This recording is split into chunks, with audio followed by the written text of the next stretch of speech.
Welcome to Ammu's kitchen. ಇವತ್ತಿನ recipe ಬಂದುಬಿಟ್ಟು MTR rava idli ಮಿಕ್ಸಿಂದ ಇನ್ಸ್ಟೆಂಟಾಗಿ ಯಾವ ಥರ ರವಾ ಇಡ್ಲಿ ಮಾಡೋದು ಅಂತ ನೋಡೋಣ. ಇಲ್ಲಿ ನಾನು ಒಂದು ಬೌಲ್ಗೆ MTR ಅವ್ರದ್ದು ರವಾ ಇಡ್ಲಿ ರೆಡಿ ಮಿಕ್ಸ್ನ ಹಾಕ್ಕೊತಾ ಇದ್ದೀನಿ. 2 ಕಪ್ ಹಾಕ್ಕೊತಾ ಇದ್ದೀನಿ ನಾನು. ನಿಮಗೆ ಎಷ್ಟು ಬೇಕೋ ಅಷ್ಟು ಹಾಕ್ಕೊಳ್ಳಿ, ಅಂದರೆ ಉಬ್ಬಿ ಬರುತ್ತೆ. ಸೊ ನೋಡಿಕೊಂಡು ಅಳತೆ ಕರೆಕ್ಟಾಗಿ ಹಾಕ್ಕೊಳ್ಳಿ. ಯಾವುದೇ ಥರ ಇಂಗ್ರೀಡಿಯೆಂಟ್ಸ್ ಏನು ಆ್ಯಡ್ ಮಾಡೋ ಥರ ಇಲ್ಲ, ಆಲ್ಮೋಸ್ಟ್ ಎಲ್ಲ ಅವರೇ ಹಾಕ್ಕೊಟ್ಟಿರ್ತಾರೆ.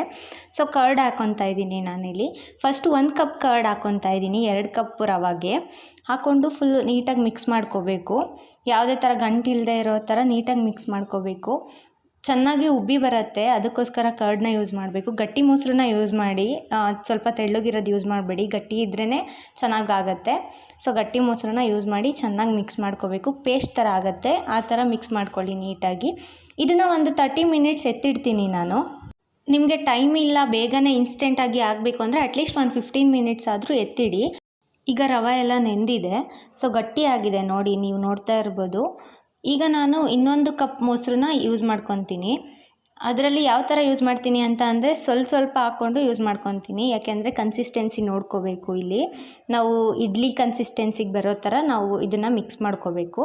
ಸೊ ನೀವು ಸ್ವಲ್ಪ ಆ್ಯಡ್ ಮಾಡ್ಕೊಳ್ಳಿ. ಒಟ್ಟಿಗೆ ಒಂದೇ ಕಪ್ ಹಾಕ್ಬಿಟ್ರೆ ಸ್ವಲ್ಪ ತೆಳ್ಳಗಾಗತ್ತೆ. ಸೊ ಅದಕ್ಕೆ ನೀವು ಸ್ವಲ್ಪ ಹಾಕ್ಕೊಳ್ಳಿ. ಇದನ್ನು ತುಂಬ ಚೆನ್ನಾಗಿ ಮಿಕ್ಸ್ ಮಾಡಿಕೊಂಡು ನಾನು ಕ್ಯಾರೆಟ್ ತುರಿನ ಹಾಕ್ಕೊತಾ ಇದ್ದೀನಿ. ನಿಮಗೆ ಸಬ್ಸಿಗೆ ಸೊಪ್ಪು ಅವೈಲಬಲ್ ಇದೆ ಅಂತ ಅಂದರೆ ಸಬ್ಸಿಗೆ ಸೊಪ್ಪು ಹಾಕ್ಕೋಬೋದು, ಹಾಗೆ ಕೊತ್ತಂಬರಿ ಸೊಪ್ಪು ಹಾಕ್ಕೋಬೋದು. ಸೊ ನಮ್ಮ ಮನೇಲಿ ಯಾರು ಅಷ್ಟು ಇಷ್ಟಪಡಲ್ಲ ಅಂತ ಹೇಳಿಬಿಟ್ಟು ನಾನಿಲ್ಲಿ ಬರೀ ಕ್ಯಾರೆಟ್ ಹಾಕ್ಕೊತಾ ಇದ್ದೀನಿ. ಈಗ ಇಡ್ಲಿ ಮೋಲ್ಡ್ಗೆ ನಾನಿಲ್ಲಿ ಎಣ್ಣೆ ಹಚ್ಕೊಂಡು ಇಟ್ಕೊಂಡಿದ್ದೀನಿ.